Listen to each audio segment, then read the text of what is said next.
하나님이 사랑하시는 비산동교회 성도님들, 지난 하루 동안 평안하셨습니까? 오늘 우리에게 주시는 하나님의 말씀은 마가복음 12장 1절에서 12절까지입니다. 하나님의 말씀을 함께 읽겠습니다.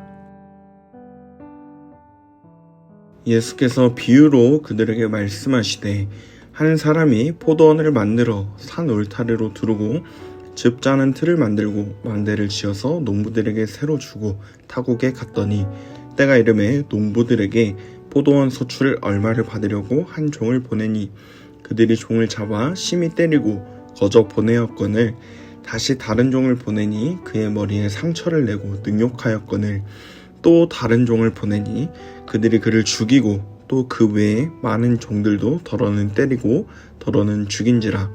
이제 한 사람이 남았으니 곧 그가 사랑하는 아들이라. 최후로 이를 보내며 이르되 내 아들은 존대하리라 하였더니 그 농부들이 서로 말하되 이는 상속자니 자 죽이자. 그러면 그 유산이 우리 것이 되리라 하고 이에 잡아 죽여 포도원 밖에 내던졌느니라. 포도원 주인이 어떻게 하겠느냐? 와서 그 농부들을 진멸하고 포도원을 다른 사람들에게 주리라. 내가 성경에 건축자들이 버린 돌이 모퉁이의 머릿돌이 되었나니 이것은 주로 말미암아 된 것이요 우리 눈에 놀랍도다 함을 읽어보지도 못하였느냐 하시니라.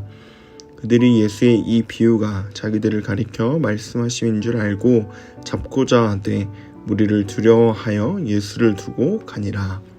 아멘. 기도하겠습니다.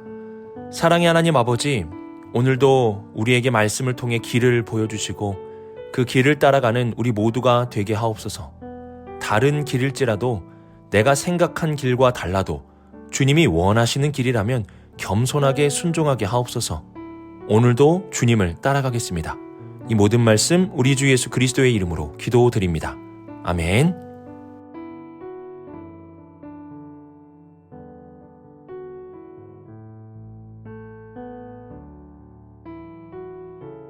대제사장, 서기관, 장로들과의 권위 논쟁 후에 예수님은 그들에게 비유로 말씀을 주십니다.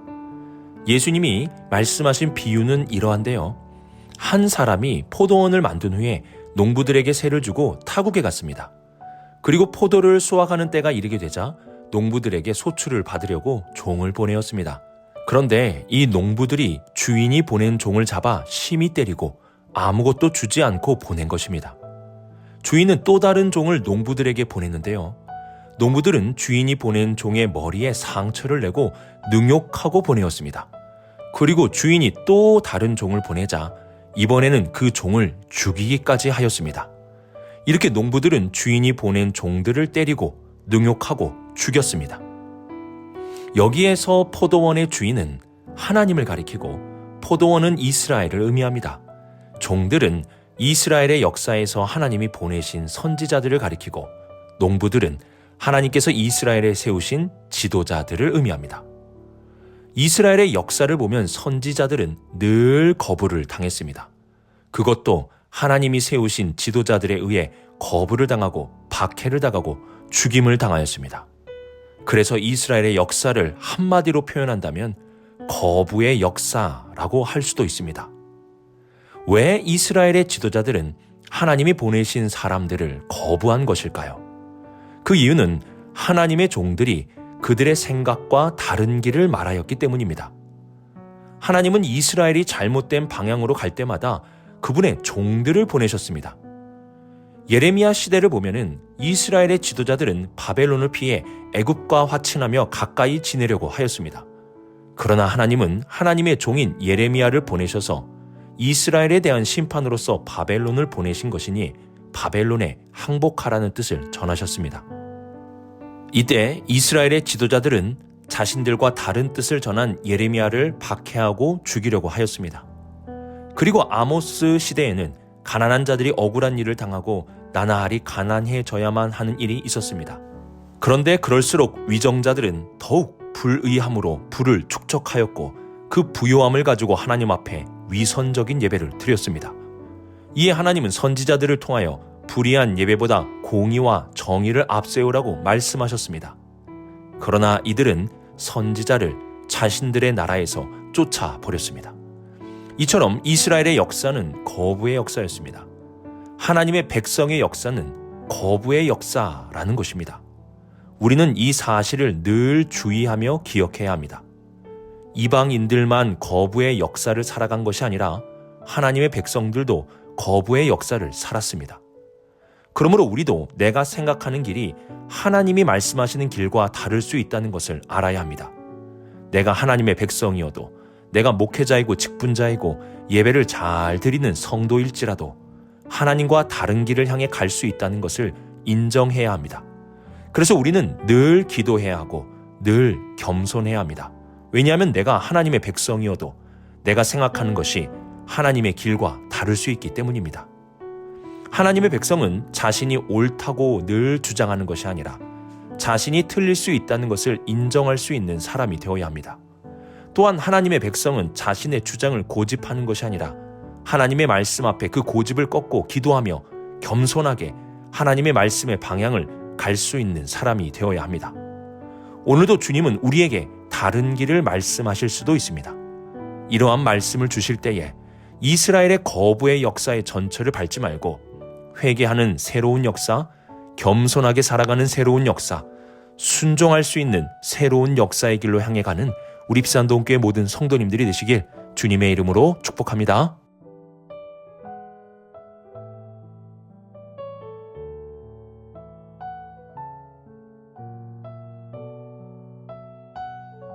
하나님은 끊임없이 종들을 보내십니다. 그런데 종들을 보낼 때마다 농부들이 때리고 능욕하고 죽이게 되자 포도원 주인은 최후의 수단으로 아들을 보내게 됩니다. 아무리 악한 농부여도 포도원의 주인의 아들은 존대해 줄 것이라고 생각한 것입니다.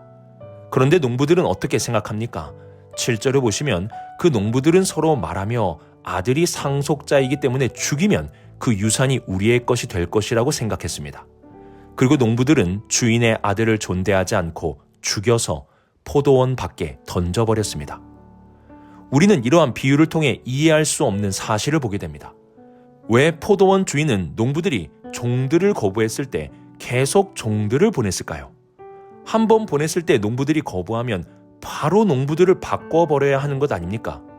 왜 포도원의 주인은 거부하는 상황 속에서도 계속 종들을 보낸 것일까요? 그리고 심지어 아들까지도 보낸 것일까요?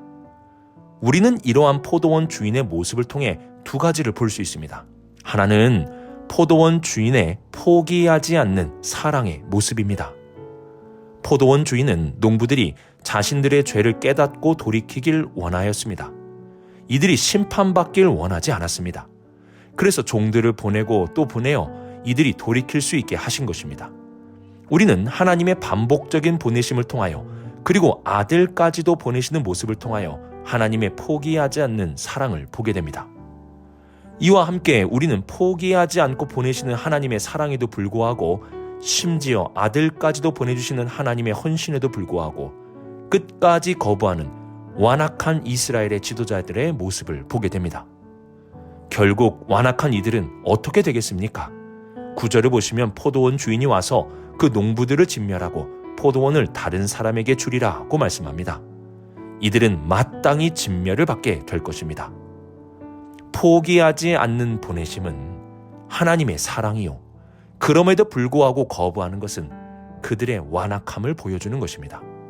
포기하지 않으므로 아들까지도 보내심은 하나님의 최고의 사랑이며 그 아들까지도 거부하는 것은 하나님이 주시는 최고의 기회를 거부하는 가장 완악한 모습을 보여주는 것입니다. 하나님의 아들이신 예수님을 보내주심은 아무리 악한 자라도 아들은 존대하리라는 하나님의 가장 큰 사랑이며 마지막 기회인 것입니다. 이러한 하나님의 큰 사랑에도 당시 지도자들은 예수님을 거부하였습니다. 가장 큰 사랑이 예수님을 보내주신 것이라면 가장 큰 악함과 완악함은 예수님을 거부하는 것이라 할 수 있습니다. 우리는 이 세상에서 꼭 나쁜 짓을 해야만 악하고 완악한 것이 아님을 알아야 합니다. 하나님이 우리를 사랑하사 보내주신 아들을 거부하는 것도 악함이며 완악함인 것입니다. 그러면 우리는 어떠합니까? 우리는 하나님의 가장 큰 사랑이며 마지막 기회이신 예수님을 존귀히 여기며 살고 있습니까? 아니면 그분을 거부하고 있습니까? 예수님을 거부한다면 하나님의 마지막 배려와 기회를 거부하는 가장 완악한 모습이라고 할 수 있습니다. 하나님의 포기하지 않는 사랑으로 보내주신 예수님을 존귀하게 여깁시다. 그분의 말씀을, 그분의 뜻을, 그분의 인도하심을 존귀하게 여기며 살아갈 수 있는 우리 모든 성도님들이 되시길 주님의 이름으로 축복합니다.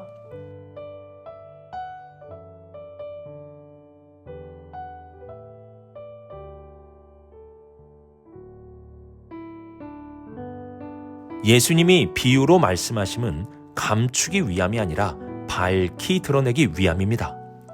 그래서 12절을 보시면 그들이 예수의 비유가 자기들을 가리켜 말씀하시는 줄을 알았다고 말씀합니다. 예수님의 비유는 이들이 하나님의 아들이신 예수님을 거부하고 있음을 밝히 보여주는 것입니다. 이와 함께 예수님은 10절에서 시편 118편 22절 이하의 말씀을 인용하시며 건축자들이 버린 돌이 오히려 모퉁이의 머릿돌이 되었다는 것도 알려주십니다. 이는 그들이 예수님을 거부하고 버렸지만 그 버린 돌이 오히려 가장 중요한 돌로 사용되었다는 것을 말씀하고 있는 것입니다. 11절을 이어서 보시면 이것은 주로 말미암아 된 것이요 우리 눈에 놀랍도다함을 읽어보지 못하였느냐 하고 말씀합니다. 그들은 예수님을 박해하고 죽이겠지만 하나님이 예수님을 머릿돌 되게 하심으로 세상을 놀라게 할 것이라는 사실을 말씀해 주시는 것입니다. 비유는 감추는 것이 목적이 아니라 드러내는 것이 목적입니다. 왜 예수님은 비유를 통해 밝히 드러내시는 것일까요? 그 이유는 이 비유를 듣고 즉각적으로 결단하라는 뜻입니다. 비유는 미루는 결단이 아니라 즉각적인 결단을 말합니다. 자신들이 박해하고 죽이려는 사람이 하나님의 아들이심을 알고 즉각적으로 반응하여 멈추든지 아니면 회개하든지 해야 하는 것입니다. 또한 예수님을 죽이고 버릴지라도 하나님이 예수님을 통해 놀라운 일을 이루실 것이기에 그 모든 악한 모의를 멈출 수 있어야 하는 것입니다. 그런데 이들의 반응은 즉각적으로 예수님을 잡으려고 하였습니다. 이는 즉각적으로 거부하는 것으로 반응하였다는 사실을 알려주는 것입니다.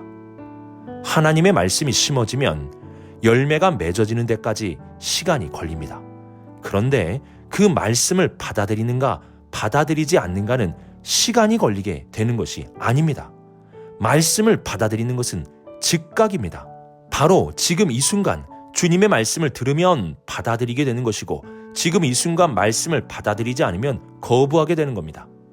잘하는 것은 시간이 걸리지만 받아들이는 것은 즉각입니다. 우리는 하나님의 말씀을 들을 때 즉각 받아들이는 것으로 반응해야 합니다. 거부하는 반응이 아니라 받아들이는 반응을 할 수 있어야 하는 것입니다. 오늘의 말씀을 묵상하며 이스라엘이 걸어가는 거부의 역사의 길을 따라가지 말고 우리에게 다른 길을 말씀하실 때 기도하며 겸손하게 그 다른 길을 따라가는 순종의 새 역사를 쓰실 수 있기를 바랍니다. 그리고 포기하지 않는 하나님의 사랑을 기억하며 우리에게 마지막으로 보내주신 예수님을 존귀하게 여길 수 있기를 바랍니다. 마지막으로 말씀을 즉각 받아들일 수 있기를 바랍니다. 말씀의 열매는 시간이 걸리겠지만 말씀의 수용은 즉각 이루어져야 하는 것입니다. 오늘 하루도 기도하며 주님이 인도하시는 길을 순종함으로 걷고 포기하지 않는 사랑의 결정체인 예수님을 존귀하게 여기며 말씀을 즉각 받아들이고 수용할 수 있는 우리 모든 성도님들의 복된 삶이 되시길 주님의 이름으로 축복합니다. 기도하겠습니다. 사랑의 하나님 아버지, 내가 스스로 옳다고만 여기지 않고 다른 길을 제시하시는 주님의 말씀에 순종하는 삶을 살게 하옵소서. 하나님의 포기하지 않는 사랑의 결정체인 예수님을 더욱 사랑하고 존귀하게 여기게 하시고 오늘 주신 말씀을 미루지 않고 즉각 받아들이며 살게 하여 주옵소서. 이 모든 말씀 하나님의 아들 우리 주 예수 그리스도의 이름으로 기도드립니다.